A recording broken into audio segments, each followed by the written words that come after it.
중학생 소녀가 시무파리를 하면서 돌봐드리고 있었는데 어느 날 소녀가 더 이상 못 견디고 가출을 하는 바람에 할머니는 굶어서 돌아가신 그런 장면을 보고 와서는 세상이 이래서는 안 된다는 남편의 말을 듣고 울컥했습니다. 1988년 6월 저희가 결혼한 지 2달이 안 되었을 때 남편은 C브레인이라는 컴퓨터 바이러스를 퇴치하는 프로그램을 한국 최초로 쓰고 이를 무료로 배포하기 시작했습니다. 새로운 바이러스들이 끊임없이 출몰하면서 매일 새벽 3시에 일어나서 컴퓨터 앞에 앉아서 V3를 업데이트하던 남편의 뒷모습이 지금도 생각납니다. 군대 가는 날도 마지막 순간까지 작업을 하느라 가족들에게는 작별 인사도 없이 집을 떠났습니다. 이외에도 남편은 끊임없이 남다른 도전들을 선택했고 계속 변모해 갔습니다. 임상의학 대신 기초의학을 선택하고 외과대학 교수 대신 안철수 연구소를 창업하고 안철수 연구소의 CEO직을 사임하고 대학으로 돌아가 미래의 창업자 양성을 시작하고 그리고 서울대학교 정년보장 교수직과 대학원장직을 사임하고 정치를 시작했습니다. 남편의 선택이 너무 걱정되고 받아들이기 어려운 점도 많았지만 분명 옳은 결정이고 결국은 이루어낼 것이라는 그런 믿음으로 지켜보았습니다.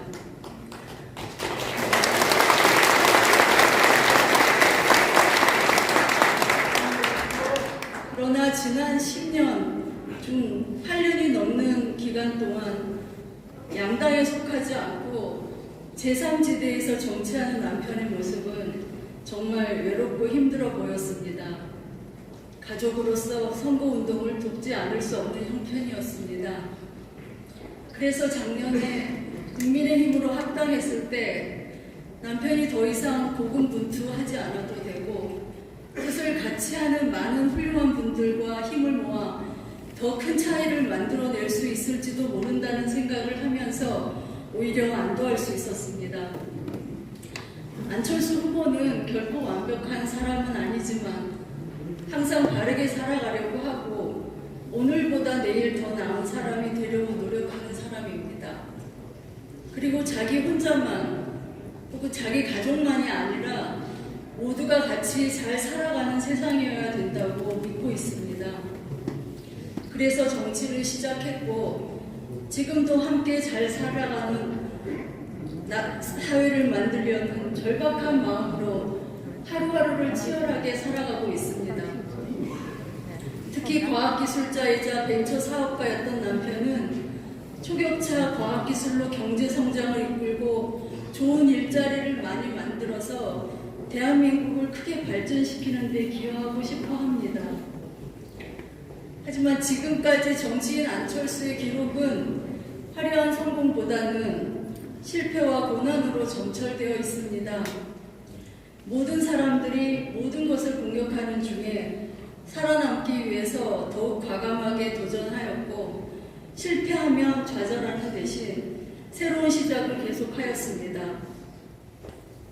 모든 길이 막혀있을 때에는 전국을 걸어다니고 뛰어다니면서 안철수의 진심을 믿고 변화를 만들어낼 기회를 달라고 호소했습니다. 3%도 안 되는 지지율로 시작한 선거가 드물지 않습니다. 1% 올려가는 과정은 피가 말랐습니다. 매번 희망을 가지고 최선을 다했지만 역부족이었고 여전히 배워야 할 것들이 많았습니다. 실패를 해보지 않은 사람은 아무런 시도도 해보지 않은 사람이라고 합니다. 또 미국의 실리콘밸리에서는 실패한 경험을 그 사람의 중요한 경력으로 인정하고 그 다음 시도의 성공 가능성을 더 높게 본다고도 들었습니다. 하지만 남편이 여러 가지 도전에서 고전하고 실패하고 낙선하는 모습을 지켜보는 것은 매우 마음이 아팠습니다. 그럴 때마다 세상에서 소중한 것들은 절대로 쉽게 이루어지지 않는다는 말을 기억해 봅니다. 그리고 1995년 안철수 연구소를 7명으로 시작하면서 남편이 했던 말을 떠올려 봅니다. 남편은 안철수 연구소를 통해서 정직하게 사업을 해서도 돈을 벌 수 있고 회사를 키울 수 있다는 것을 보여주고 싶다고 했습니다. 저는 지금도 직원들 월급을 주기 위해 매달 은행에 가서 억압하고 밤잠 못 자던 남편의 모습을 잊을 수가 없습니다. 그리고 결국 남편은 보여주었습니다. 모든 사람들이 1년 내에 망할 거라고 예측했던 안철수 연구소는 28년이 지난 지금 1,300명의 직원을 갖고 있는 중견 기업으로 자리 잡았고 명실공히 대한민국의 가장 대표적인 보안 소프트웨어 회사로서 오늘도 우리나라의 사이버 보안을 철통같이 지키고 있습니다.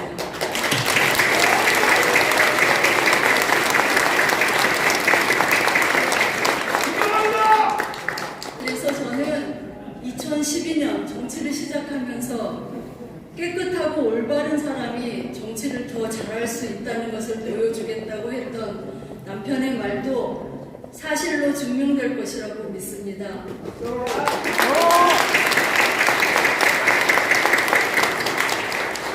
그때까지 안철수 후보는 한 가지가 실패하면 다시 일어서서 또 다른 시도를 해보고 또 실패하면 또 다른 시도를 할 것입니다.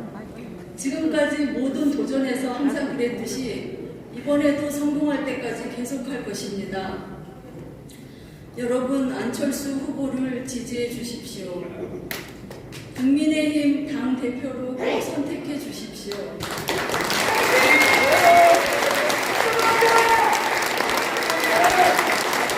본인의 온 몸을 자양분으로 걸음으로 써서 당을 키울 것입니다. 청렴 결백하고 솔선수범할 것입니다. 내년 총선을 반드시 승리로 이끌 것입니다. 계속 믿어주시고 격려해 주십시오. 깨끗하고 선의를 가진 사람들이 모여서 더 훌륭한 정치를 할 수 있다는 것을 같이 증명해 주십시오. 우리가 안 되겠습니다!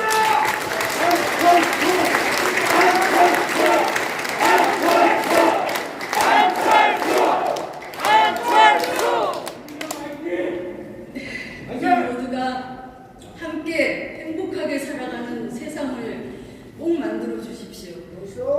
그래서 우리 다음 세대들에게 자랑스럽고 부강한 대한민국을 물려줄 수 있도록 해주십시오. 감사합니다.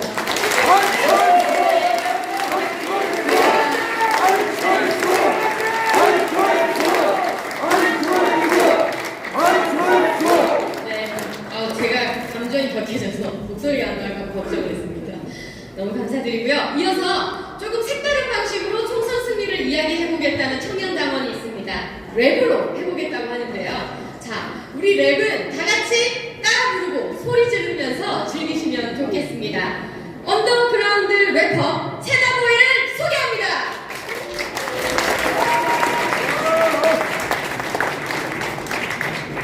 안녕하세요. 저는 최근에 당에 들어온 채다보이라고 합니다. 저는 좀 색다르게 저만의 방식으로 좀 말을 해보려고 하는데 노래로 들려드리도록 하겠습니다.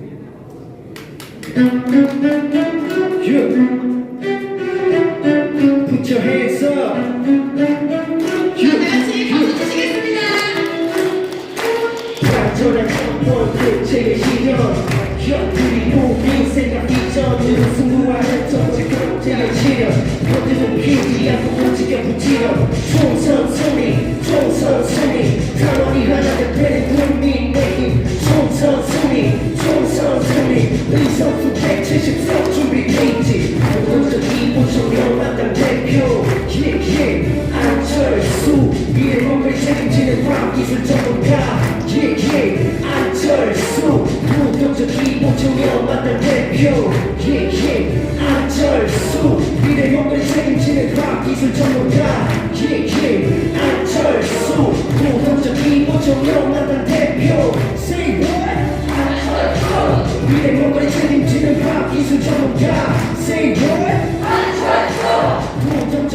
청년만당 대표 Say what?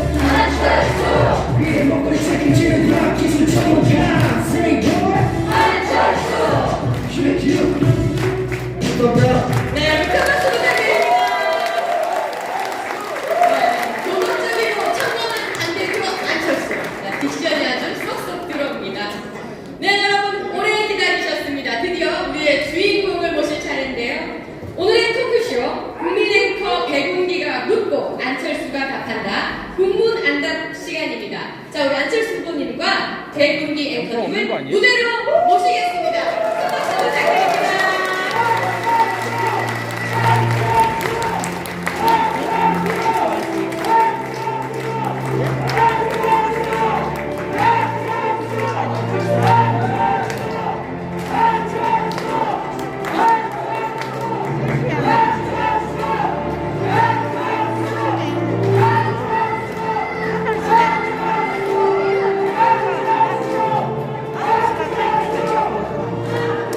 네, 여러분 큰 박수 부탁드립니다.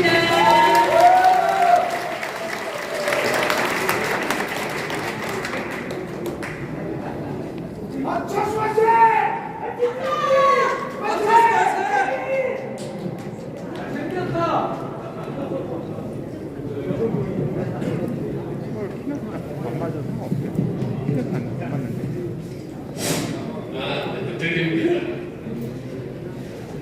생각보다 너무 많은 분들이 와주셔가지고 처음에 좀 당황했습니다. 그렇지만 정말 이렇게 많이 보여주신 강원도 여러분께 진심으로 감사의 말씀드립니다.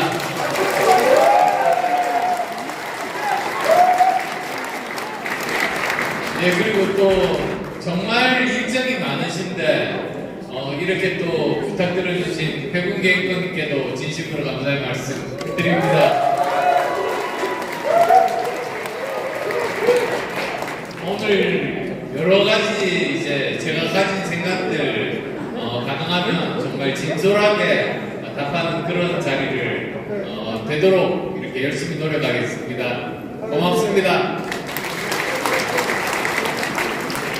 네, 여러분 안녕하십니까. 백운기입니다. 오늘 이렇게 만나뵙게 돼서 반갑습니다.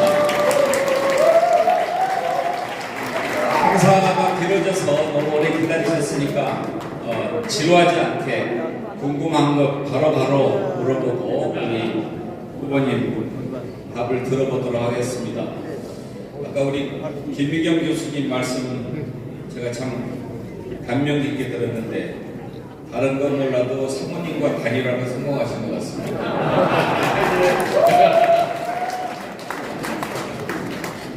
예, 오늘 국민이 묻고 안철수가 답한다, 질문한다 이렇게 제목을 정해주셨는데요.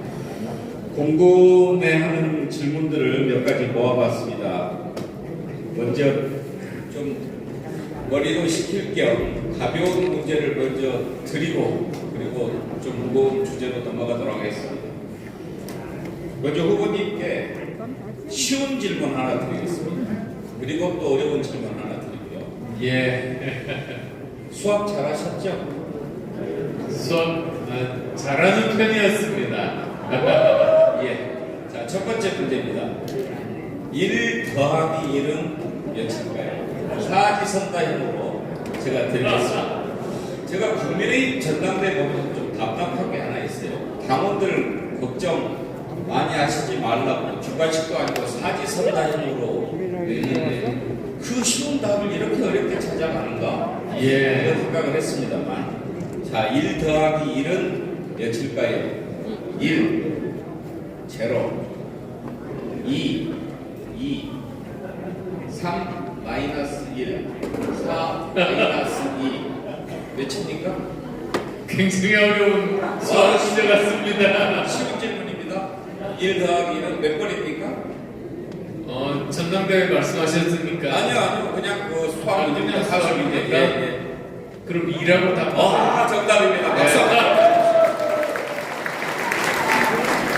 이 어려운 문제. 예, 자 그러면 좀 더 어려운 문제 되겠습니다. 문제는 같습니다. 1 더하기 1은 몇입니까?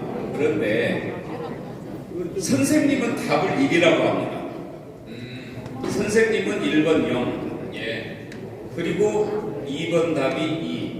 3이 마이너스 1, 4가 마이너스 1입니다. 답이 몇 번입니까? 그래도 역시 이가 답 아닙니까? 네, 박수 한번 보내주십시오. 그러면 제가 정말 궁금해하는 것을 여쭤보겠습니다. 1 더하기 1은 답이 2라는 것을 다 아는데 왜 선생님은 답이 1이라고 얘기할까요? 다른 목적이 있는 거 아니겠습니까? 어떤 목적이 있다고 생각하십니까? 그 선생님 나름대로 목적이 있겠죠. 선생님이 만약에 잘못된 답을 가르친다면 학생은 어떻게 해야 될까요? 학생은 그 답이 틀렸다는 것을 정확하게 설명을 해드리고 정말 정답에 해당되는 그런 말씀들을 드리는 게 도리 아니겠습니까? 마치 민심이 어떻다는 거를 사실은 제일 잘 아는 게 국회 아닙니까? 지역구 의원들이 있어서 저만 하더라도 저희 지역 주민들 의견들 잘 듣고 있거든요. 근데 좀 떨어진 예를 들면 용산은 직접적인 통로가 없다 보니까 거기에 대해서 잘 모를 수가 있습니다. 그러면 의도는 좋은데 오판할 수가 있지 않습니까? 그럴 때는 정확하게 사실은 지금 민심이 이렇습니다. 그래서 지금 하신 정책이나 결정보다도 이쪽으로 하시는 게 더 민심에 맞습니다. 이렇게 답을 드리는 게 저는 맞다고 생각합니다. 만약에 반장이 되셔서 선생님이 계속 1 더하기 1은 여기일 수도 있다라고 얘기하면 어떻게 하시겠습니까? 끝까지 설득을 하겠습니다만 사실 저는 한편으로 또 이렇게 생각합니다. 그 사람이 가진 그 결정권의 크기가 그 사람의 책임과 비례한다고 생각합니다. 그래서 결국은 설득하다가 안 되면 결국은 사실 책임을 가진 사람, 그 사람에게 결정권을 맡겨드리는 게 옳다는 생각입니다. 지난 대선에서 윤석열 후보와 단일화를 했을 때 윤석열 후보 어떤 점을 보고 또 개인적으로는 어떤 생각을 갖고 단일화를 해야 되겠다라고 생각하셨는지 보고 싶습니다. 그때 사실 고민이 많았습니다. 그리고 또 단일화 반대하는 그 당시에 국민의 소속 당원들도 굉장히 많았습니다. 근데 저는 고민했던 결과 우리나라가 지금 이대로 가면은 망하는 수밖에 없다. 결국은 이 방향을 바꾸는 것은 정권 교체밖에 없다. 그래서 단일화를 결심을 하게 됐습니다. 그래서 정권 교체를 이뤄내셨지 않습니까? 네. 그리고 이제 국민의힘이 안철수 대표를 환영을 했는데 지금 이제 그 대표를 눈앞에 두고 있습니다. 왜 대표가 돼야 한다고 생각하십니까? 저는 제가 대표가 돼야지 총선에서 이길 수 있다고 생각합니다.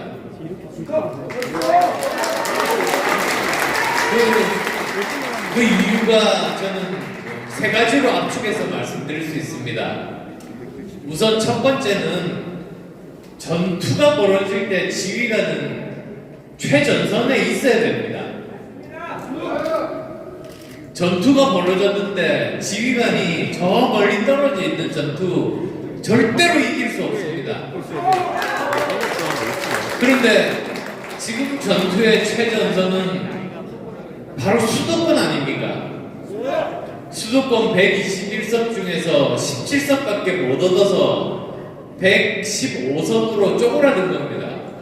그래서 저는 수도권 대표가 이번에는 꼭 필요하다.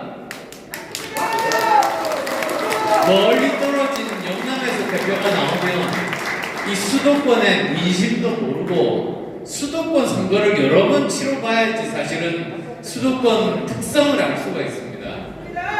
더군다나 수도권에는 중도층과 이공상공층이 많은데 이분들을 어떻게 설득해서 우리 편으로 끌어들일 수 있는지 그런 거를 알려면은 직접 경험해보는 수밖에 없습니다. 근데 멀리 떨어진 사람이 그걸 할 수는 없는 것도 아니겠습니까? 지난번 총선도 지켜보셨는데 지난번 총선에서 국민의힘이 수도권에서 그렇게 참패를 한 이유는 뭐라고 보셨습니까? 저는 공천 파동이 근본적인 원인이라고 봅니다. 사실은 이렇습니다. 도와주는 사람들이 많으면 그게 공천가 아닙니다. 그러면 그 사람들 다 챙겨야 되거든요. 그러면 주로 그 사람들이 대부분 사실은 선거에서 경쟁력 게 없는 경우가 많아서 그 사람들 대부분이 우리 텃밭이라고 할 수 있는 서울의 강남권이라든지 아니면은 영남 쪽에 주로 내려 꽂기를 합니다. 낙하산식 공천을 하는 거죠. 그렇게 되면 영남에서는 당선될 수 있는데 그 모습 보고 실망한 수도권에서 완전히 다 전멸합니다. 그게 바로 지난번 총선 그 결과로 우리가 115석이 된 겁니다. 근데 지금 그럴 가능성이 보여서 저는 정말로 걱정이 큽니다. 제가 토론회를 좀 유심히 지켜봤는데 김기현 후보가 계속 시스템 공천을 어떻게 할 생각이냐 이렇게 물어보던데 시스템 공천이라고 하는 것에 대해서 시스템 공천은 어떤 건지 좀 설명을 해주시겠습니까? 시스템 공천은 한마디로 어떤 특정인이 자기 마음대로 자기가 원하는 사람을 꽂아넣지 못하게 만드는 겁니다. 즉 세세하게 규정이 되어 있어서 결국은 서로 경쟁력이 높은 사람이 이길 수밖에 없도록 그렇게 제도를 만드는 게 시스템 공천입니다. 근데 지금 현재 국민의힘의 당원 당규가 2020년 참패했을 때 당원 당규에서 하나도 안 바뀌었습니다. 근데 그걸 이제 김기현 후보 같은 경우는 시스템은 문제가 없다. 사람이 문제다. 황교안 대표 때문에 잘못된 거지. 내가 하면 이길 수 있다. 이런 아무런 근거도 없는 그런 주장을 하고 있는 거죠. 그래서 그건 잘못이라고 저는 생각하고요.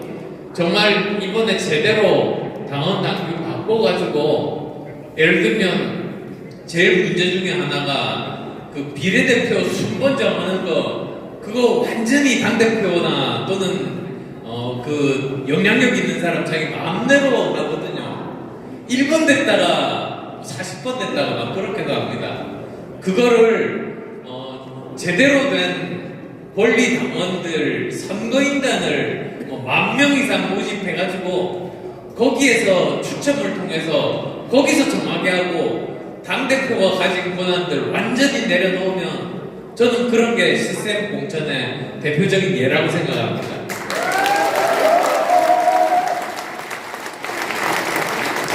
비례대표 국회의원을 좀 늘려야 된다라는 얘기도 나옵니다. 혹시 찬성하십니까? 저는 시스템 공천이 정말로 정착이 되면 그러면 이 선거인단에서 다 찾아보지 않겠습니까? 그러면 정말로 자격 있는 사람이 누군지를 이렇게 거를 수 있다고 생각합니다. 그런 점에서는 찬성을 하고요. 근데 만약에 시스템 공천이 안 이루어지는 상태 같으면 차라리 없는 게 낫다. 차라리 뭐 지난번에 대통령께서도 언급하셨던 중대선거구제 형태로 해서 오히려 지역구 의원들을 그렇게 배치하는 게 훨씬 더 낫다. 그렇게 생각합니다. 혹시 비례대표 의원들 공천을 할 때 시스템 공천 방안의 하나로 이렇게 뭐 전부 다 당원들이 모인 가운데 무슨 뭐 발표를 해본다든지 자신의 비전이나 정책을 얘기한다든지 이런 기회를 만들어 볼 생각도 있으십니까? 저는 꼭 필요하다고 생각합니다. 그래야지 사람의 그 기본적인 경력과 그리고 그 사람이 이야기하는 그런 모습과 이런 모든 것들을 종합 평가할 수 있도록 필요한 자료를 드리고 그 다음에 이 권리당원 그 심사인단에서 그렇게 평가할 수 있도록 만들어야 된다. 저는 그렇게 믿습니다. 후보님의 가장 큰 장점이자 매력이라고 한다면 아마 많은 국민들은 정직함을 꼽을 것 같습니다. 근데 왜 170석이라고 그렇게 얘기하셨습니까? 한 250석 해도 될 것 같은데 혹시 왜 170석이라고 생각하셨는지 물어보고 싶습니다. 그 이유는 사실은 수도권에서 과반 이상을 해야만이 우리가 압도적으로 국회에서 우리 법안을 통과시킬 수 있다고 생각하는 겁니다. 지금까지 제가 여러 번에 걸쳐가지고 선거 결과를 봤습니다. 봤더니 비수도권에서는 대부분 100석 정도를 지금까지 해왔습니다. 근데 그 숫자가 크게 변동하진 않았습니다. 그러니까 영남과 호남은 거의 이제 정해져 있기 때문이죠. 근데 문제는 수도권입니다. 수도권에서 지난번에 바로 지금 현재 21대 국회는 17석밖에 못 얻었기 때문에 나머지 100석에다가 17석 앞에서 거의 이제 저 115석밖에 못 얻지 않습니까? 근데 만약에 여기서 과반이면 60석입니다. 과반 이상 그러면 70석 정도 하면 과반 이상이라고 부를 수 있을 것 같습니다. 그래서 제 목표가 과반 이상 하겠다. 170석 하겠다. 그렇게 말씀드린 겁니다.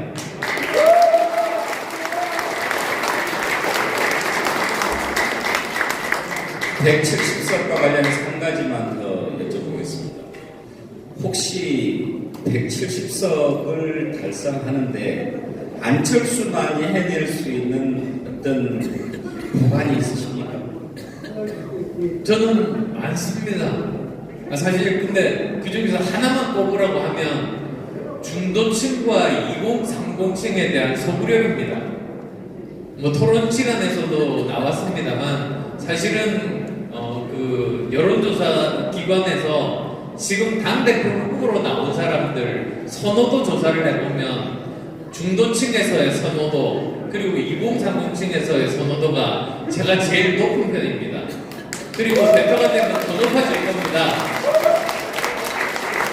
그렇게 되면 이제 그 표를 제가 얻어가지고 여기 우리 자랑스러운 정말 믿음직스러운 국민의 당원 여러분들과 합하면 이길 수 있다고 보는데요. 증거가 있습니다. 증거가 뭐냐면 제가 지금까지 삼선 의원을 하면서 어려운 데서 했습니다. 저도 나름대로 이재호 선배님처럼 정말로 어려운 곳에서 강북에서 노원에서 했거든요. 근데 우선 저는 민주당으로 출마한 적 한 번도 없습니다. 민주당으로 한 번도 출마한 적이 없는 사람이 최소 20%에서 최대 30%까지 3번 다 그렇게 이겼습니다. 그 말은 무슨 말이냐? 이런 중도표나 2030 고정표가 20% 수도권에서 제가 가지고 있다는 말이고 제가 그렇게 해서 후보 손잡고 열심히 다니면 그 사람들 저는 당선시킬 자신 있습니다.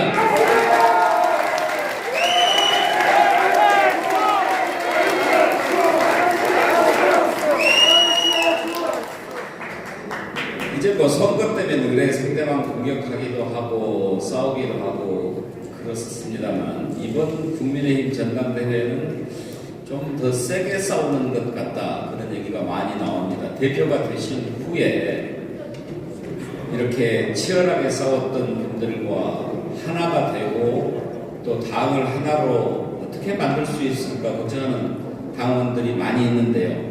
어떻게 하시겠습니까? 그 부분은 제 전공입니다. 제가 지금 당대표가 이제 4번 했거든요. 당대표를 4번 하면서 그리고 또 그 전에 또 제가 뭐를 했더라. 서울대학교 교수하면서 대학 원장을 하면서 학교 행정을 했죠. 그리고 또 그 전에도 또 여러 가지 뭐 안랩 1,300명짜리 회사 만들고 이런 일들을 하면서 제가 평생 가장 오래 한 일이 관리자로서의 일입니다. 근데 제가 당대표 4번 하면서 느낀 점이 이렇게 경선 때는 열심히 싸우지만 결국은 선거가 코앞입니다. 선거가 되면 적이 외부에 있기 때문에 하나로 뭉치는 굉장히 중요한 동인이 됩니다. 그래서 선거에 이기기 위해서 이렇게 같이 싸우다 보면 자연적으로 융합이 되고 융화가 됩니다. 저는 그래서 그런 그 과정들을 잘 거칠 경험이 있는 후보는 4명 중에서 저밖에 없습니다. 왜냐하면 선거 지휘해 본 사람이 저밖에 없거든요. 그 부분이 전공이라고 하셨는데 갈라졌던 것을 하나로 모으는 과정에서 해보시니까 어떤 게 가장 중요하던가요? 경청입니다. 보통 이제 소통이라고 하면 자기가 하고 싶은 말을 하는 게 소통이라고 잘못 알고 있습니다. 근데 소통의 80%가 경청입니다. 말을 잘 들으면 그러면 상대방이 사실 하고 싶은 이야기들, 불만들 다 말을 하게 되거든요.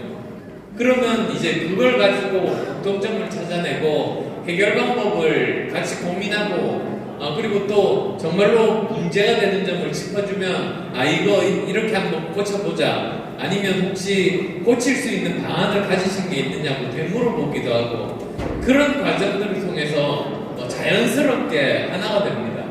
그래서 정말 그 소통의 80%는 경청이다. 저는 이 말씀 하나 드리고 싶고요. 두 번째로 제가 당대표 하면서 깨달은 교훈이 하나 있습니다. 다른 사람들은 당대표 해보는 사람도 없죠? 원내대표 하신 분은 있습니다. 당대표 한 분 있습니다. 황교안 후보. 황교안 후보 한 분 계시군요. 근데 어쨌든 제가 당대표를 여러 번 하면서 느꼈던 것이 뭐냐, 당대표는 하고 싶은 말 10분의 1만 해야 됩니다. 왜 그러냐면 사실은 당이라는 것이 서로 갈등이 충돌하고 서로가 가진 욕망이 막 분출되는 곳이거든요. 그래서 항상 여러 가지 문제들이 많은데 어떤 문제에 대해서 당대표가 못 참고 먼저 말을 꺼냈다. 그런데 그게 이슈가 됐다. 그러면 도저히 이 문제는 해결이 안 됩니다. 왜냐하면 상대편에서 당대표가 이걸 해결할 권한을 인정을 안 해줘요. 저 편인데 뭐. 그래서 안 믿습니다. 그래서 저는 하고 싶은 말이 있더라도 꾹 참고 있다가 이것이 이슈가 되면 빨리 가서 봉합을 하고요. 그러니까 제가 입장을 안 밝혔으니까 당내 이슈는 빨리 봉합할 수 있거든요. 나머지 모든 에너지를 쏟아가지고 민주당을 공격하는 데 써야 됩니다.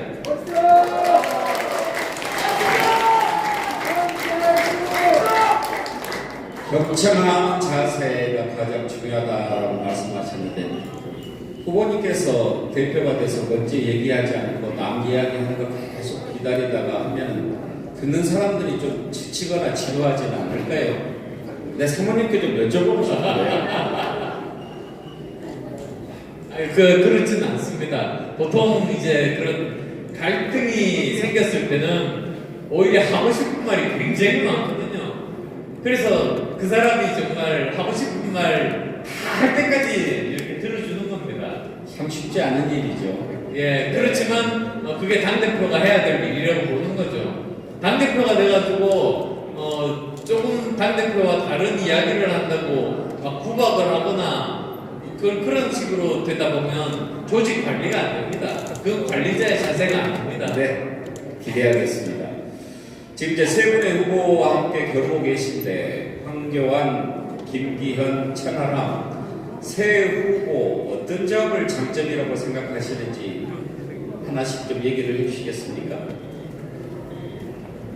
예, 김기현 후보 나름대로 장점이라고 하면 당대표 선거 나오기 전까지는 나름 합리적인 분이셨습니다.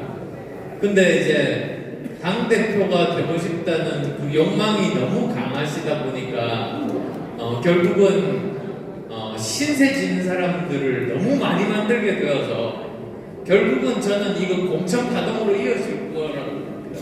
지금까지 우리 당이 공천 파동 때문에 이길 선거 얼마나 많이 졌습니까? 그래서 저는 김기현 대표가 돼서 공천 파동이 일어나면 우리 당 이번에 끝이고 윤석열 정부도 성공하기 힘들다. 저는 그 걱정이 앞선다는 말씀드리겠습니다.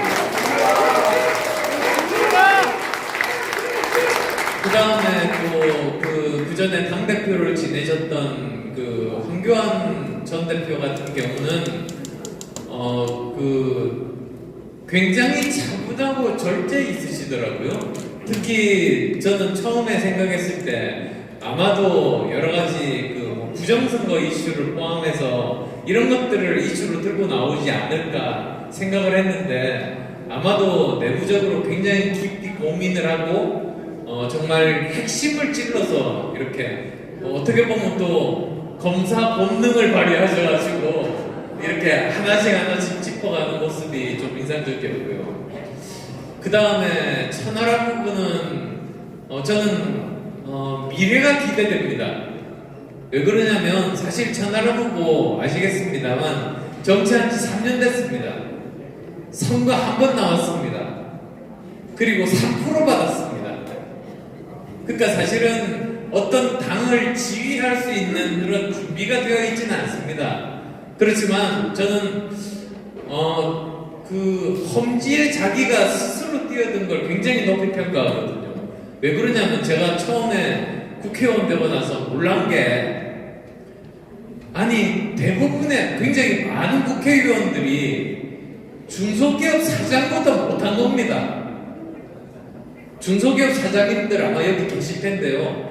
중소기업 사장님들은 매일매일이 위험 감수, 리스크 테이킹을 하면서 회사를 어떻게든 끌고 가고 직원들 월급 줄이려고 정말 굉장히 뭐라고 그러나 위험한 모험을 하면서 회사를 끌고 가시거든요. 근데 오히려 더 중요한 일을 하는 국회에서 정말 생각보다도 많은 국회의원들이 너무 안전지향적인 겁니다. 너무 계산해서 조금만 제가 보기에 그렇게 큰 그 위험이 아닌데도 그 위험을 안 치려고 하고 이렇게 해서 나라를 끌고 가는 게 이게 무슨 도움이 되겠는가? 저는 그래서 굉장히 부정적으로 봤습니다. 그래서 저 사실 그런 말이 있지 않습니까? 정치권에서 선거 때마다 나오는 이야기, 물갈이 이야기가 있습니다. 그래서 물갈이 맞지? 그랬는데 실제로 보면은 물갈이 안 합니다. 고기 가리만 합니다.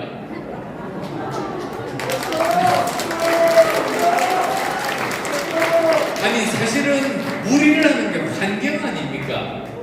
그 제도를 바꾸는 거죠. 예를 들면 임의로 할 그런 공천들을 시스템 공천화하고 정치 문화를 바꿔서 서로 협상할 수 있게 하고 이런 것들이 다 물갈이가 저는 그런 제도적인 것, 문화적인 것을 바꾸는 게 물갈이라고 생각해요. 그래서 정치권이 물갈이가 필요하다는 의견 전적으로 저는 찬성합니다. 근데 실제로 선거에 딱 들어가 보니까 물갈이는 전혀 안 하고 사람만 바꿔요. 고기 가리만 하면 그 탁한 물에서 물갈이를 안 하고 살 수 있는 탁한 물에 적응 잘하는 고기만 살아남지 않습니까?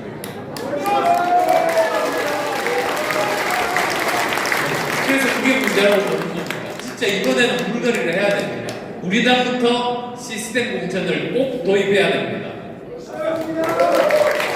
네, 새 후보에 대한 평가를 드렸는데 장점을 얘기하면서 아쉬운 점도 함께 얘기를 해주셨습니다. 대표가 되신 뒤에 안철수 대표와 윤석열 대통령과의 관계는 어떻게 될까 궁금해하는 분들이 참 많습니다. 대통령과 관계가 어떠십니까? 이미 저는 증명을 했다고 생각합니다. 2달 동안 그 대통령직 인수위원장을 하면서 보십시오. 아무런 문제 없이 110대 국정과제를 발표를 했지 않습니까? 근데 1시간 발표했거든요. 그리고 나서 뒷말이 한마디도 안 나왔습니다. 근데 그 말은 무슨 말이냐면 한 100시간 정도를 그 문제에 대해서 보고를 하고 이견이 있으면 조율을 하고 그 다음에 최종적으로 승인을 받고 그 다음에 발표를 했기 때문에 아무런 문제가 안 나온 거거든요. 그런 것처럼 저는 그렇습니다. 그렇다고 제가 무조건 100% 그냥 다 수용하는 것보다도 이 문제는 민심과 조금 다르다. 제 의견은 이랬으면 좋겠다고 제 주장을 낼 때도 있습니다.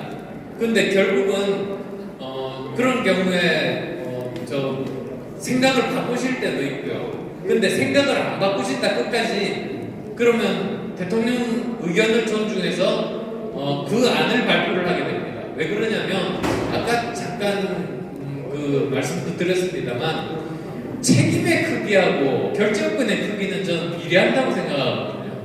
그래서 사실 어떤 정책이 잘못되면 대통령이 책임을 지는 거 아니겠습니까?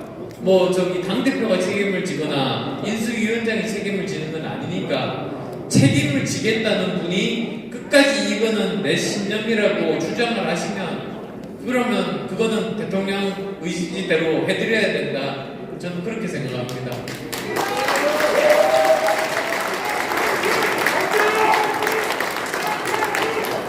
대통령과의 관계와 관련해서 한 가지만 더 여쭤보겠습니다. 이제 만약에 대통령과 서로 다른 의견이라고 하는 것이 확인됐을 때 그때는 어떻게 하시겠습니까? 아마도 이번 그 공천 과정에서 아마 다들 보셨을 겁니다. 윤심 논란 이런 쪽으로 아마도 물어보시는 것 같아서 거기에 대한 제 생각을 좀 말씀드리고 싶은데요. 사실 저는 윤심 안 팔았습니다. 알지 않습니까? 오히려 윤심판 후보는 따로 있었습니다. 그리고 저는 윤힘이 되겠다고 그랬습니다. 윤에게 힘이 되는 후보. 그래서 용산에서 한 일과 당에서 한 일이 플러스 알파가 돼가지고 50%가 넘어야 우리가 총선에서 이길 수 있다. 저는 그렇게 이야기를 한 거죠. 그래서 사실 제가 저도 생각도 못한 그런 발언들을 접했을 때 저라고 할 얘기가 없었겠습니까? 사실 저도 할 얘기가 있었습니다만 한참 민주당에서 그때 이제 그 행정장관 관련해서 공세가 시작되고 그 다음에 이재명 대표 문제 계속 불거지고 이런 와중에 당내 분란이 막 이렇게 커지는 게 그게 꼭 바람직하다고 생각을 하지 않았습니다. 그래서 그냥 그 정도 선에서 만약에 저는 이렇게 공동정부를 했다고 국민들 앞에서 발표했으니까 유난연대 정도 표현 쓰는 게 그게 문제가 과연 있을까라고 생각을 했습니다만 어쨌든 쓰면 안 된다고 하시니 저는 그걸 존중한다고 그렇게 말한 이유가 지금 민주당과 싸우고 있는 데서 당내 분란을 제가 일으키는 거는 지도자가 되려고 저는 항상 그렇게 생각합니다. 저는 당대표 후보로 나왔을 때부터 제가 당대표라고 생각하고 선거를 합니다.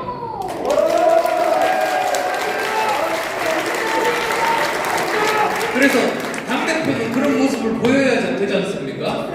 그래서 제가 그렇게 한 것이었었고요. 사실 뭐라고 합니까? 이 여의도에서 보면 정치인들이 착각하는 게 있습니다. 상대방을 때려 눕히면 내가 이긴다고 생각하는데 사실은 둘만 있는 게 아니고 심판이 있거든요. 당원들이 이번은 같으면 심판입니다. 당원들이 쓰러진 사람이 저 사람이 실력이 없어서 쓰러졌는지 아니면 정말 부당하게 억울하게 쓰러졌는지 저는 당원이 아신다고 봅니다. 그래서 저는 당원을 정말 믿습니다. 그리고 또 내년 총선은 당원들이 뽑는 게 아니지 않습니까? 민심에서 뽑지 않습니까? 그러면 당원들이 이번에 당대표를 뽑을 때 누가 민심을 가져올 후보인가를 생각을 한다고 봅니다. 그래서 저는 이렇게 기울어진 운동장에서 제 잘못 없이 쓰러져 있는 모습을 보는 당원들의 그 판단력을 저는 믿어서 이정수 선에서 멈췄습니다.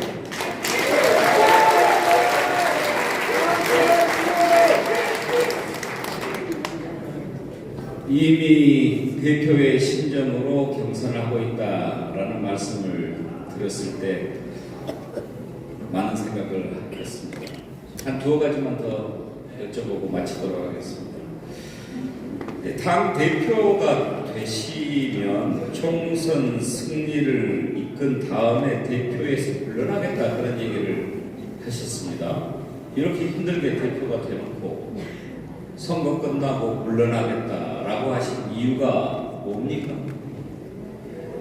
저는 제 머릿속에는 총선 승리밖에 없습니다. 왜냐하면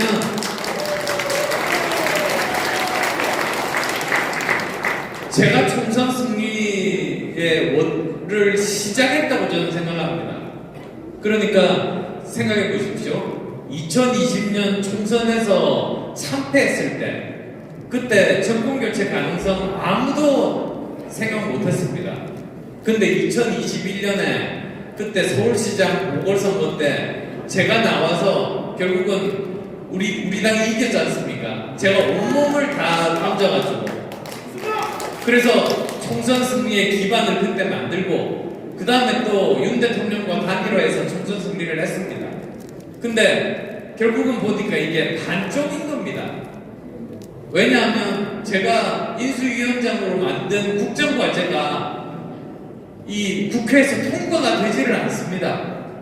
그러면 결국은 총선 승리를 완성하려면 내년 총선에서 과반 이상 의석으로 압도적인 우리가 승리를 해야지만이 제가 만든 정말 우리나라 미래를 위해서 만든 그 국정과제들을 이룰 수 있는 겁니다. 정말 저는 그 심정으로 그랬고요. 그래서 저는 총선 승리만 할 수 있다면 김구 선생님 말씀이 떠올랐습니다. 대한민국이 독립만 할 수 있다면 난 문지기라도 하겠다고. 그래서 저는 사실 우리 당이 총선 승리만 할 수 있으면 저 문지기라도 하겠습니다. 그리고 어떤 분은 외국 가시는 분들이 있더라고요. 뭐냐면 아니 뭐 공천 다 해놓고 자기 편 개파 만들어 놓고 그만두고 대선 준비하려고 하는 거 아니냐고 왜곡하는 분들이 있어서 참 대선 경험이 없는 사람이니까 저런 말을 하는구나. 왜 그런 줄 아세요? 줄 세우기가 언제 벌어지느냐? 공천 때 안 벌어집니다. 왜 그러냐면 공천을 받고 나서 당선되잖아요. 그러면 국회의원분들이 다 본인이 실력이 좋아서 당선되지 누구 도움으로 자기가 당선됐다고 생각 안 하세요. 그때 개파가 만들어지는 게 아닙니다. 진짜 그 대선 준비하고 개파 만들어지는 데가 언제냐? 총선이 끝나고 나서 당대표가 자기 권한으로 당직 주고 줄 세우기 하면서 그때부터 본격적으로 그 대선 준비가 시작이 되는 거거든요.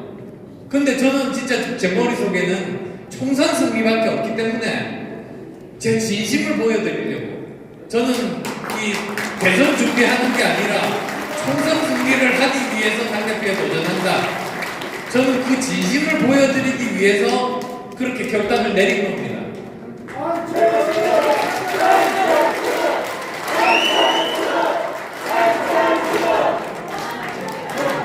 김구 선생님 얘기를 하셨는데 지금 후보님 마음속에는 첫째도 총선이요, 둘째도 총선이요, 셋째도 총선이요 그러시군요. 네.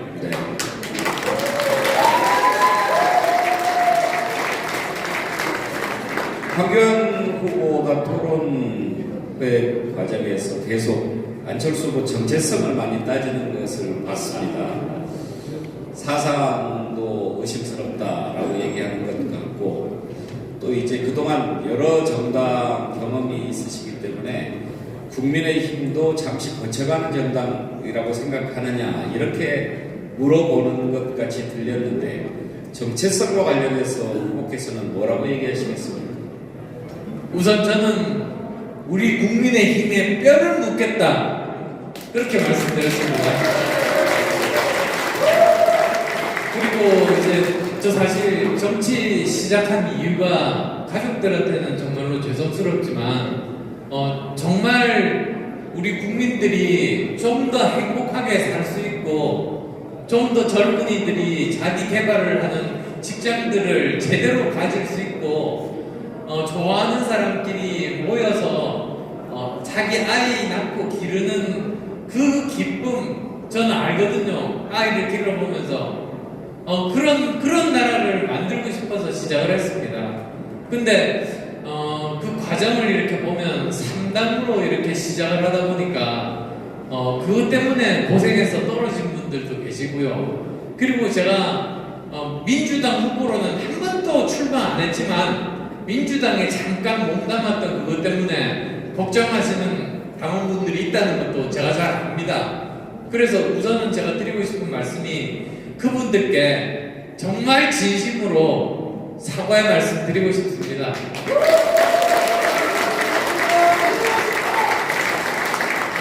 그렇지만 제 그 진심은 정말로 변하지 않았거든요. 정말로 우리나라를 좀 더 좋은 나라로 만들기 위해서 제 모든 것을 바쳤지 않습니까? 제가 정치를 하면서 제가 뭘로 했겠습니까? 저는 정치를 봉사로 생각하고 시작을 했고 지금도 똑같이 그런 생각을 하고 있고요. 그래서 정말로 우리나라를 조금 더 한 단계 더 나은 나라로 만들고 싶고 만들 수 있는 나라이고 정말 그럴 수 있는 국민들이고 저는 이렇게 생각하면서 지금 정치를 계속 하고 있는 겁니다. 근데 이제 그 과정에서 이렇게 보면은 제가 아까 말씀하셨던 그 민주당에서의 경험이 저한테 굉장히 도움이 됩니다. 민주당의 약점, 강점 저보다 잘 아는 사람 없습니다. 그래서 정말로 저는 민주당을 이길 수 있다는 확신에 차 있습니다. 그래서 이런 것들을 이용을 해서 반드시 민주당을 이겨서 제대로 된 그 우리나라를 미래를 만들어 나가는 그런 일을 꼭 하고 싶다는 말씀 드리고 싶습니다.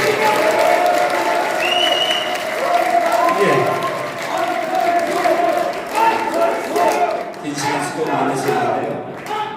우리 지지하는 분들과 또 책임 당원들에게 한 말씀 하실 기회를 맨 마지막으로 드리기 전에 여기 마침 사모님도 나와 계신데요. 정치하시면서 참 죄송한 점 많이 있으셨죠? 그래도 지난번에 유럽에 조그만 숙소 하나 얻어서 그렇게 생활하시고 그랬던 시간은 참 소중했던 시간이었을 것 같습니다. 예, 그때가 제가 사실 책임지고 현실 정치에서 물러나겠다고 선언을 하고 그때 이제 마침 또 제 아내가 대학교에서 그 연구년이었습니다. 그래서 그 기간 동안 함께 그 9평 아파트가 있더라고요. 그 9평 아파트에서 이제 같이 1년 동안 생활을 했었습니다. 그러면서 많이 돌보고 그때 또 달리기를 시작했어요. 달리기 배워서 두 사람 다 달리기 전혀 못하던 사람인데 둘 다 같이 풀코스 3번 달렸습니다. 결국 이 자리를 빌어서 하고 싶은 말씀 한번 해주시겠습니까? 사실 저 가족들에게 제일 미안한 마음이 크죠. 근데 또 사실 더 힘든 국민들이 많으신 이런 공개적인 자리에서는 가족에 대한 미안한 마음은 개인적으로 하는 게 맞을 것 같습니다.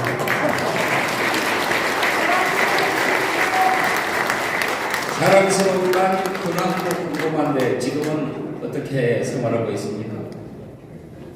지금은 저 미국의 어떤 주립 대학에서 조교수 하고 있습니다. 노벨상은 언제 받게 될까? 이제 본인 역량에 달렸겠죠. 지금 새로운 분야 하고 있거든요. 그러니까 그 코로나 바이러스 3차원 구조를 알면 얘가 어떻게 사람 몸 속에 침입해서 사람을 괴롭히는지를 알 수 있게 되니까 이제 그 연구를 밝히면 치료자의 연구까지도 이어질 수도 있을 겁니다. 이제 뭐 그런 정말 사람들에게 도움이 되는 그런 연구들을 계속 열심히 하기를 기대합니다. 근데 이제 우리나라 노벨상도 받고 그런 좋은 소식 있기를 기대하겠습니다. 혹시 챗 GPT에 이번에 대표 안철수 될 것 같냐고 물어보신 적 있으신가요? 아시다시피 챗 GPT가 2021년 데이터까지밖에 없습니다. 그래서 딥러닝이 안 돼가지고 뭡니까 국민의힘 전당대회 하면은 왜 국민의힘 전당대회 이렇게 나옵니다. 그래서 아직 지금 있는 데이터들 가지고 딥러닝을 시키면 아마도 좀 더 발전되면 그때 답이 나올 것 같습니다. 오랜 시간 수고하셨고요. 끝으로 우리 책임당과 지지자들께 그동안 뭐 토론회 또 여러 가지 기자회견이라든지 통해서 밝히셨습니다만 이 자리를 빌어서 한번 하시고 싶은 말씀 해주시고 마무리하도록 하겠습니다. 우선 정말 저는 이렇게 많이 와서 정말 격려해 주실 줄 몰랐습니다. 그래서 정말 진심으로 여기 참석하신 분들 감사의 말씀 드리고 싶습니다. 그리고 또 여기 오신 이유도 사실 가까이는 제가 당대표가 되고 또 내년 총선에서 이기자 그 마음이 모두 다 한 마음이기 때문에 이 자리에 모이신 거 아니겠습니까?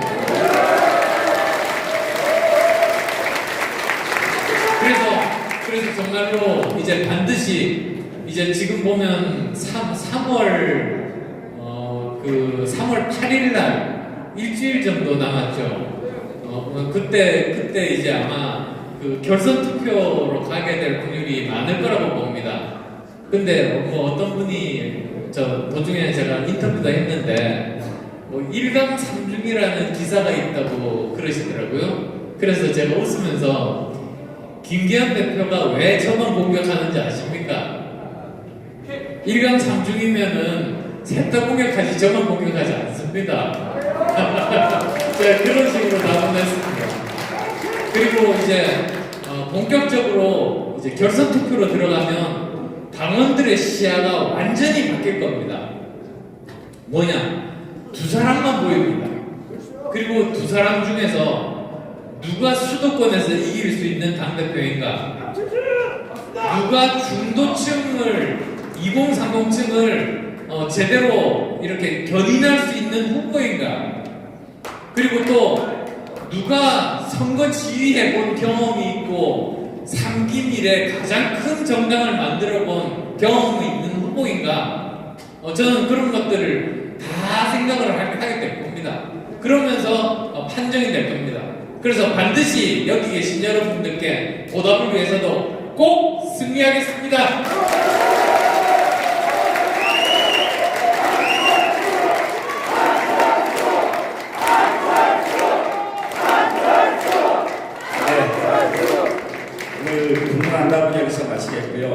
건강하시길 바라고요.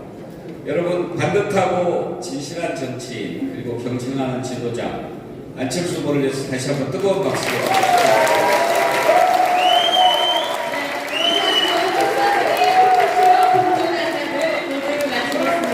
수고해주신 우리 국민의힘 대국기 앵커님께 큰 박수 부탁드리겠습니다. 자, 여러분, 이렇게 행사를 마치기 전에 중요한 사항이 하나 있다고 해요. 오늘이 안철수 후보님의 생신이라고 합니다. 응원 주십시오.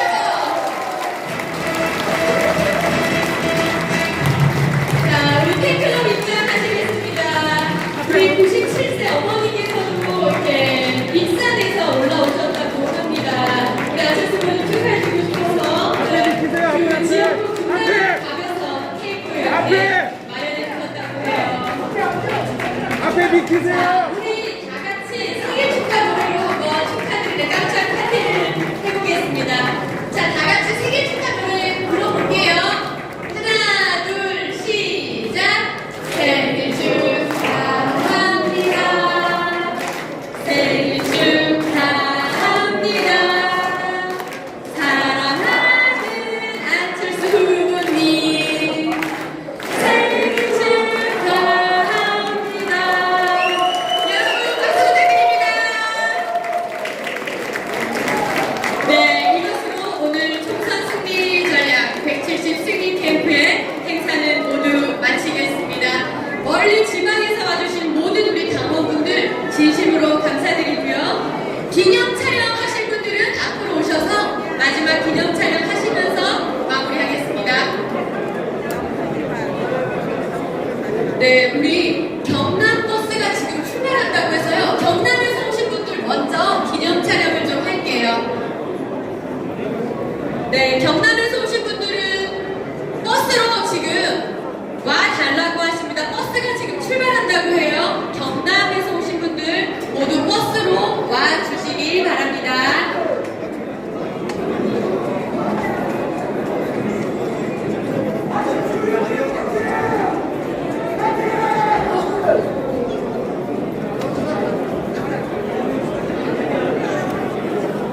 네, 우리 부산에서 오신 당원분들, 부산 버스가 지금 출발한다고 합니다. 부산에서 오신 당원분들 버스로 지금 빨리 와주시기 바랍니다.